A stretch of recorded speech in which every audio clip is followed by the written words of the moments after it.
lay your head back, and I'm going to do your cardiac assessment.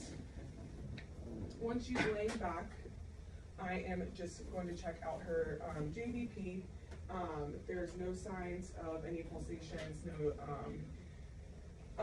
masses or anything. I'm going to palpate for the point of maximum waveform, and then my thing here and measure.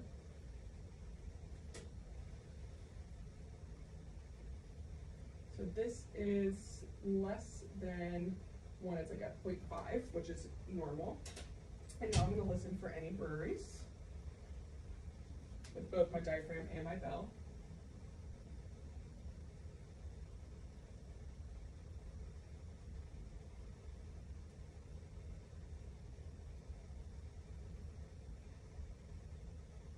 Awesome.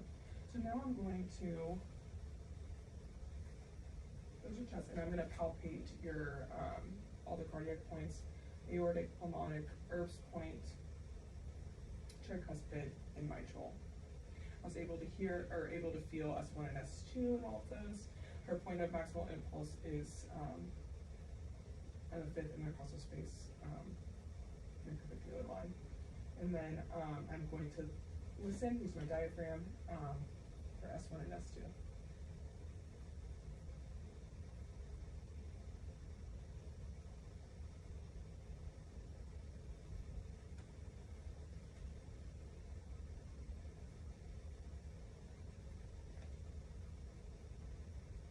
Great, S1 and S2 were heard in all locations. Now I'm just going to check her pulses. Her radial pulses are equal bilaterally, +2. There's no edema. Her skin is warm. Capillary refill is less than 3 seconds. And there's no varicosities. I'm going to look at her feet. Her pedal pulses are +2 bilaterally, and posterior tibial pulse is +2 bilaterally. There's no edema, no varicosities.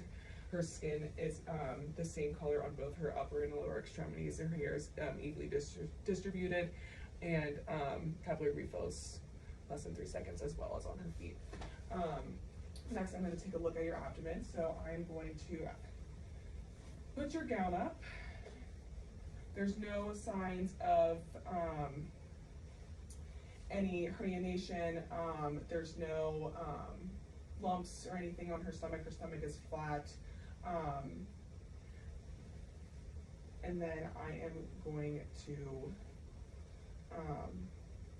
auscultate. I'm going to listen to all 4 bowel quadrants.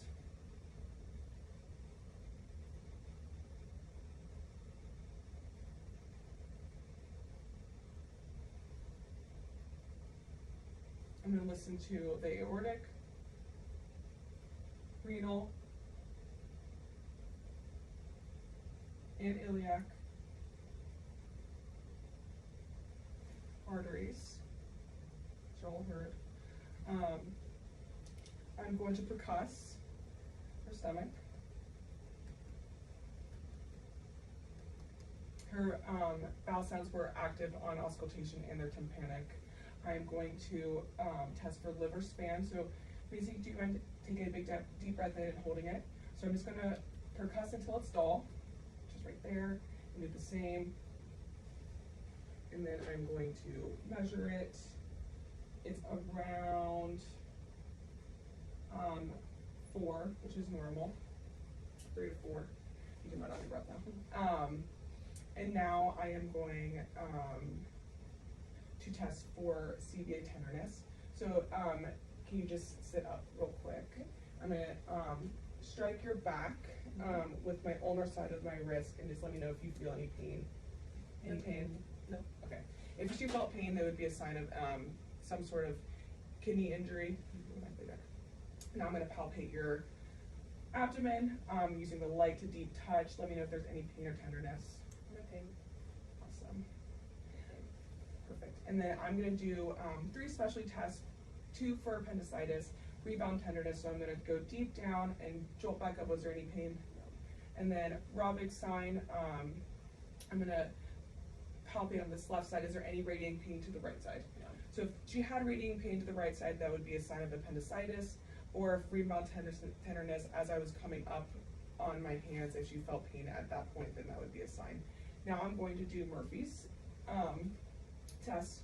So take a deep breath in and hold it. I'm going to palpate where your liver would be to palpate the gallbladder. Is there any pain? No. Okay, perfect. If there was pain, that could be a sign of cholecystitis. Great.